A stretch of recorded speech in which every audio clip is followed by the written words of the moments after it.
大家信唔信有前世今生？如果你個人最近運氣唔好，身體有病，有人同你講話睇到你前世殺過條龍，所以今世要揾佢用口幫你解業障，你會有咩反應？涉案嘅係一個喺泰國南濱府一帶相當出名嘅解業大師，叫派散。佢長期喺社交平台包裝到自己好有法力，話可以幫人睇到前世同埋解因果。件事究竟點樣爆出嚟呢？最初係由一個32歲嘅男商人爆出嚟，佢話自己長期頭痛，睇極醫生都唔好，佢阿媽就帶佢去南濱府揾呢個大師，點知大師一睇就話佢前世殺咗條龍，業障好重，要做特別嘅儀式解業障。大師叫佢單獨入房除晒衫，然後竟然要受害人配合一套極度猥瑣嘅角色扮演，然後做啲變態儀式，仲一路講好多好露骨嘅說話。到咗夜晚10點，大師話仲要解多一次，結果又再侵犯受害人，仲恐嚇佢叫佢唔好同任何人講。之後佢覺得越嚟越唔妥，但係因為呢個大師好出名，同埋有好多信眾，仲包括高官同埋好多名人，佢唯有向專門幫助受害人嘅組織洗米當率求助。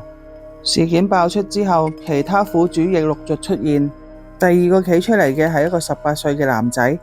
佢話自己17歲嗰陣背痛，佢屋企人就帶佢去見大師。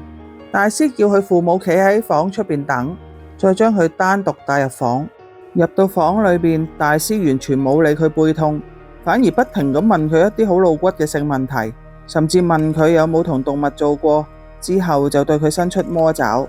最近有多一個做過模特兒嘅男仔去報警，經歷都係差唔多，話佢有業障，而要求用一啲猥瑣嘅方式去解業。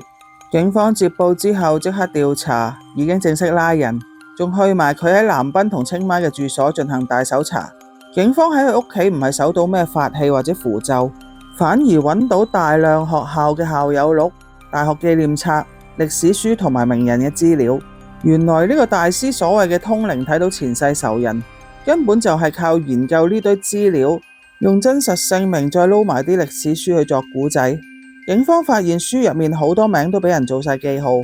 對照翻大師寫嘅前世因果筆記，啲名完全吻合。有部分喺校友錄入面嘅人，因為俾大師點名係受害人嘅前世仇人，於是啲受害人竟然真係去揾呢啲無辜嘅人道歉解業。而泰國警方正式控告呢個大師強姦、對未成年人士作出猥瑣行為，以及誘拐未成年人作不雅用途等多項重罪。雖然警方反對保釋，但法院最終仍批准佢以10萬泰銖保釋候審。而大師到呢一刻仍然全部否認。呢類神棍通常係利用人心理最脆弱嘅時候去進行精神操控。